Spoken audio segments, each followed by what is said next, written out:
Hello, I'm Lana Newman Cruzy, and welcome to We've Got Books. And boy, do we ever. We are three authors, Anne Greene, myself, Lana Newman Cruzy, and James Yarbrough. We are coming to you from the Big Sky country of Dallas-Fort Worth area of Texas. Hello, I'm Anne Greene. And I'm James Yarbrough.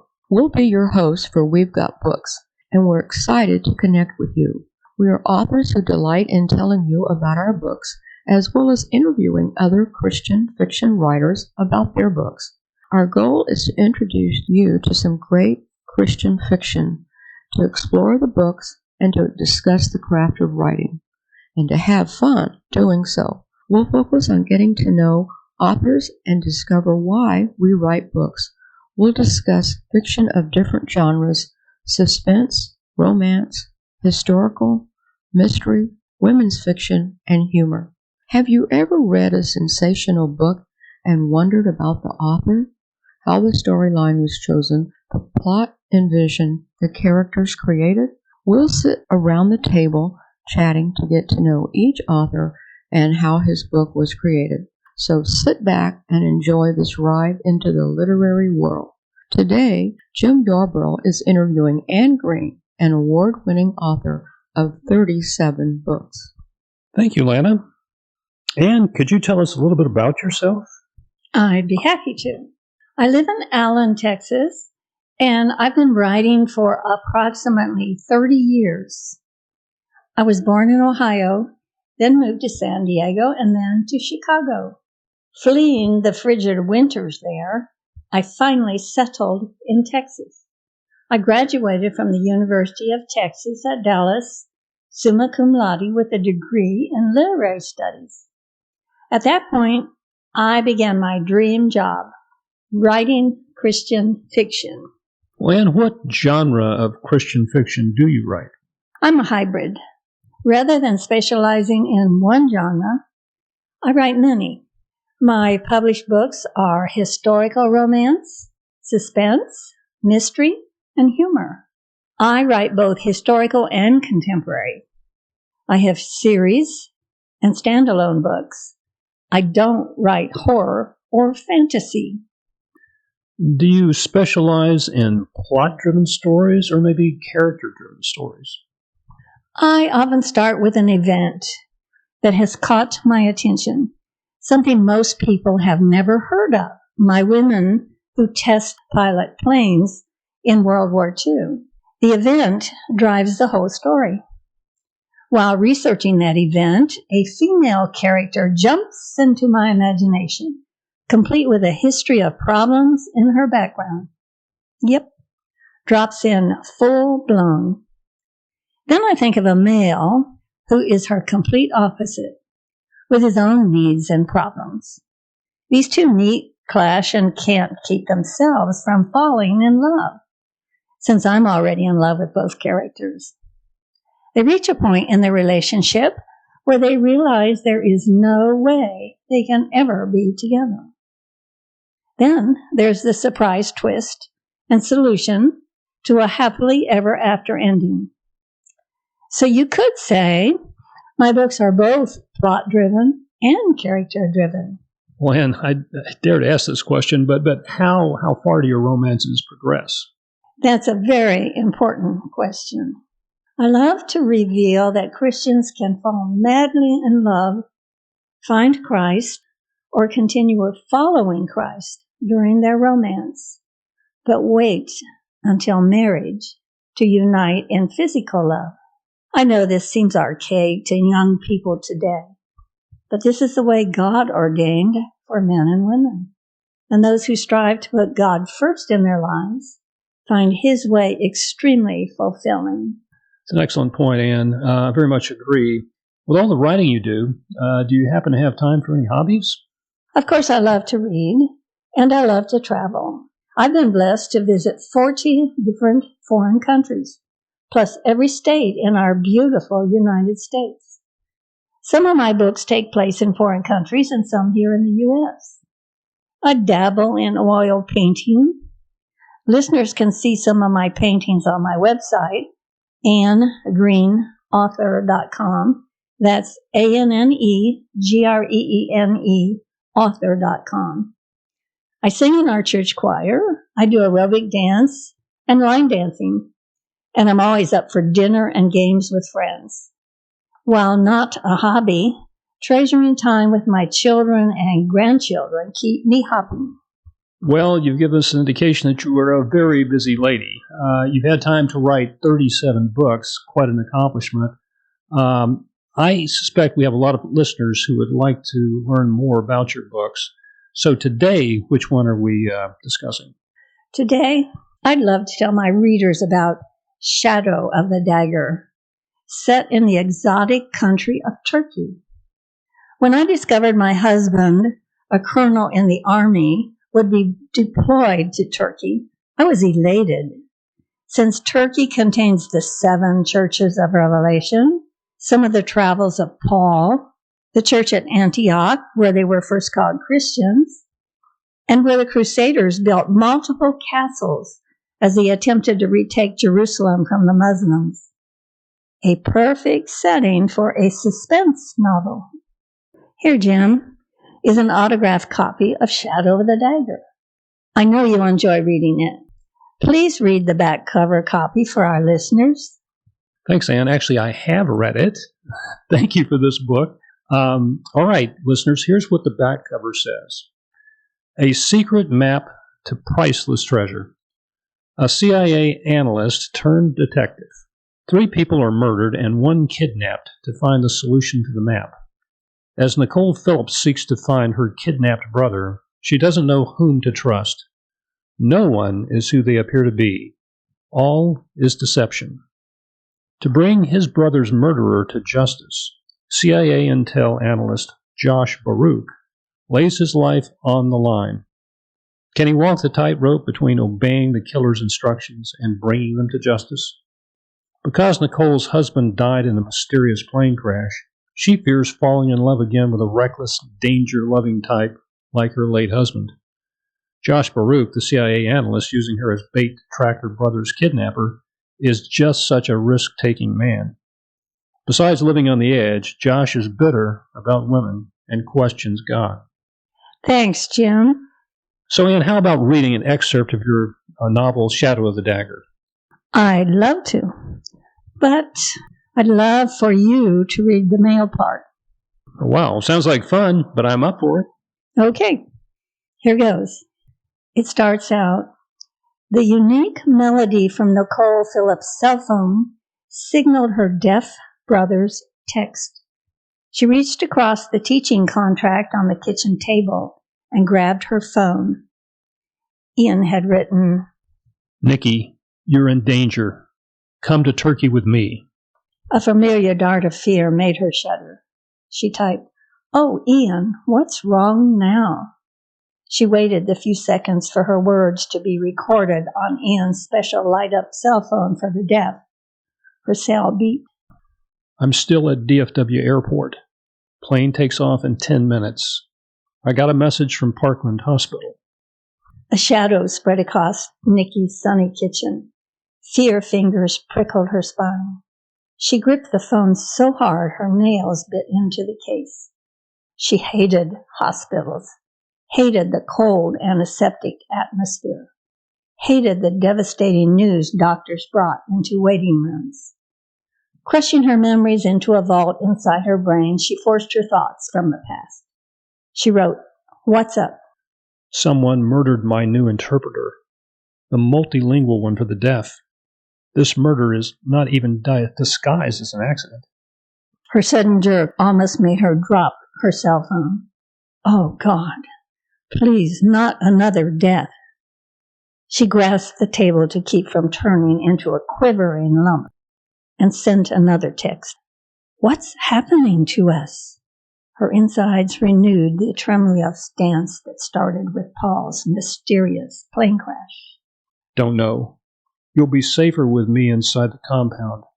I need you where you'll be protected. Whoever's doing this knows where you live. I need you. You can help with the dig. She rubbed her forehead. Safe. Were they safe anywhere? She rose.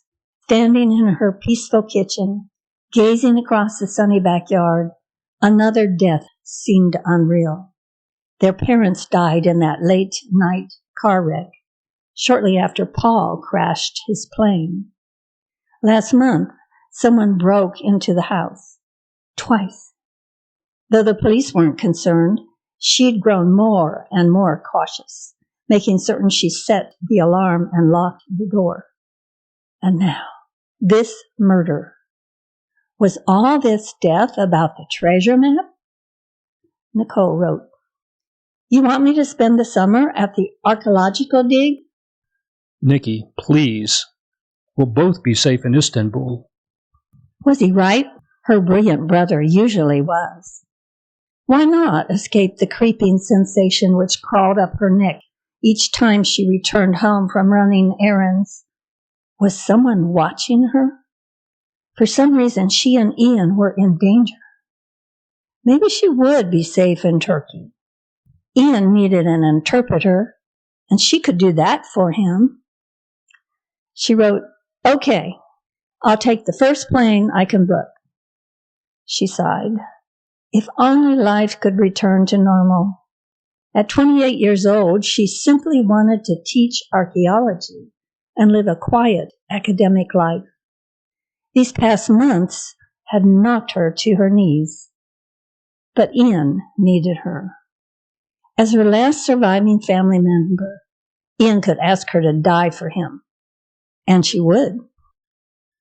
Well, and that got my attention. I usually don't enjoy a suspense novel that much, but this one is particularly good. I'd love to hear how your hero and heroine met. Can you read a short excerpt of that? Thanks for asking. I really enjoy their meeting, Jim. Will you help me by taking the hero Josh's part? My pleasure. It starts out. Standing on the busy sidewalk, luggage jumbled around her feet, Nicole gazed at the hotel. Was this the right place? Had the shuttle driver understood her English? Heat from the midday sun scorched through her sandals. She clutched a book tighter to her chest. The sights, sounds, and scents of this foreign city made her acutely aware she was alone and a long way from Dallas. To top that off, Ian hadn't met her at the airport. Above the traffic din, the high-pitched voice of a muezzin on a loudspeaker called faithful Muslims to prayer. Women, heads covered and wearing long black gowns, tagged the heels of their black-suited husbands. Tourists haggled with vendors tending pushcarts. Two men greeted one another with a kiss on each cheek.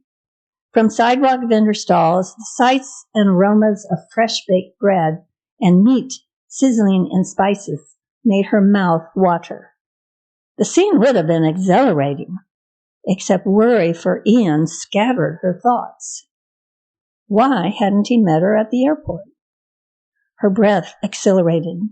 She must stop hyperventilating. Tomorrow she and Ian were to take a rental car to the dig. He should be here. She lifted her chin. She would trust the Lord. He promised he wouldn't take her through any trial he hadn't prepared her for. Already he'd been with her through massive, deep waters. He'd proved faithful. But could she survive more? Stop! She started. A tall, dark-haired man raced toward her through the snarl of pedestrians. Taliki! Taliki! He didn't look like a Turk. Before she could guess what the charging man wanted, someone from behind slammed against her. A whiplash jolted her, and the strap of her shoulder bag snapped. The thief evaporated into the crowd, her purse cradled like a football in his robe-covered arm. "Hey, stop! Help!" Loss and a sense of vulnerability flashed through her. She would not panic. She would remain calm. The man who had shouted rushed toward her. Her heart pounded. On the plane, the flight attendants had warned that Turkish purse snatchers worked in pairs. The running man must be after her cell phone. As the man thundered toward her, she took her stance. When the runner reached her side, She grabbed his arm. Utilizing the force of his rush, she flipped him. He sprawled flat on his back. As he fell, the man caught her hand between his arm and his body. Her feet tangled with his. She fought for balance, wavered, and collapsed on top of him. He looked dazed and shook his head. She shoved against his chest. "Thief, leave me alone." "Thief? I came to help." She kicked and squirmed, trying to untangle her limbs from his big body. "Let me go." After the long plane ride, Ian had not meeting her and losing her purse. This was too much.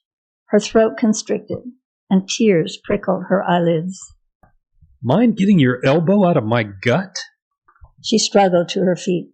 "Who are you?" "A friend." Amusement danced in his eyes.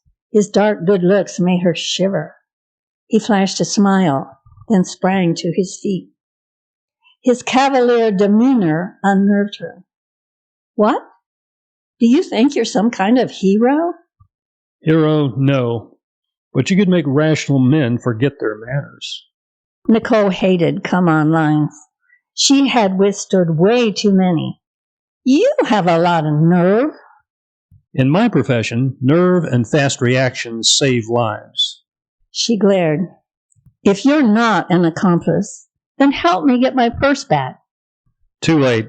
Thieves disappeared into any one of 100 hiding places. Turning from his dark intensity, a sinking sensation hit her like a punch to her stomach. Her so-called rescuer was right. She glanced up and down the street, then appealed to the swarthy, skinned men sprinkled among the black-clad women who had formed a ring around them. "Help me! I need a policeman." Several onlookers raised open hands and shrugged. Apparently, unlike me, they don't speak English. I'm also fluent in Turkish. I'll be glad to help you.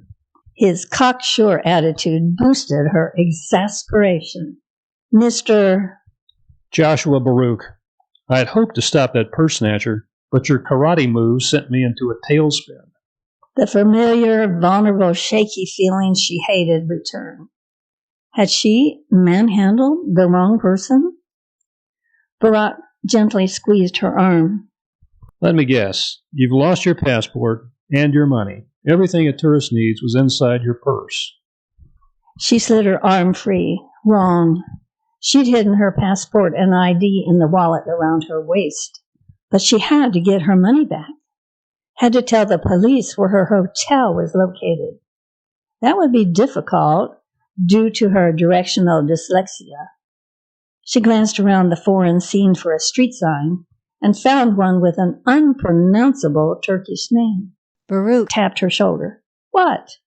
She pivoted to face him, to memorize his features in case she needed to identify him to the police. He was irritatingly handsome, with large dark eyes, straight brows, a slender nose, and full, firm lips. His slight grin and his manner indicated events transpired to his liking. Though clean-shaven, stubble showed beneath the taut skin of his square jaw. With his olive complexion, he looked Mediterranean. Yet his English sounded pure American. "I'm here to help." He smoothed his rumpled shirt and flicked dirt from his khaki pants. "I'm a fellow American." Her exasperation faded. She gathered her composure around her, but it lay limp as silk in a rainstorm and felt as transparent. In the States, she avoided this type of man, even before Paul. She hadn't trusted fine-looking men, especially men who held a high opinion of themselves, like this one. But she had no one else until Ian showed up. She turned from Baruch's intrusive eyes, and this city was huge and foreign. She didn't know her way around. And you, Josh Baruch, make me extremely wary. Wow, that's some meeting. Thank you, Jim and Anne. Anne, I've read your book, and it is exciting. packed with information, and has a wonderful spiritual application. What would you like readers to take from reading Shadow of the Dagger? I've learned to step out in faith into the unknown and uncomfortable situations. And Nicole learns this in The Shadow of the Dagger. I often use the verse found in Philippians 4:13. I can do all things through Christ who gives me strength. And if you have any wonderful Jewish friends, Josh is the seeking Jew who finds his Messiah in Shadow of the Dagger. Love that verse, Anne. Good to know. Do you have anything else you'd like to share with your readers? Do you have a newsletter, a web page? You can find my webpage at annegreenauthor.com. That's Anne Greene with an E on Anne and an E on Green. My webpage posts pictures of all my books and also gives you pictures of my travels, shows some of my oil paintings, offers a brief biography, and provides you with a synopsis of my books, plus a link to where you can buy them. I post information about my husband's military career there. Also, you can join my newsletter on my webpage. My newsletter brings you up to date on my new books released and events in my life. Did I mention I also give away autographed copies of my books? I would love to have you visit and get to know me. Thank you again, Anne. Listeners, we're so glad you joined us and would like to hear from you. We enjoy your input about our podcast and will listen to your suggestions of authors you'd like to hear from. You can email us at wevegotbooks33@gmail.com. That's WEVE, no apostrophe, GOTBOOKS33@gmail.com. You can find all the books we mention on Amazon. Look up the author's name and the book they discussed. Meet with us next week when we will spotlight our comedy writer, James Yarborough, and his book, Romantic Comedies. You won't want to miss his wacky sense of humor and hear about his book that will have you laughing out loud until tears roll down your cheeks. Goodbye for now and happy reading.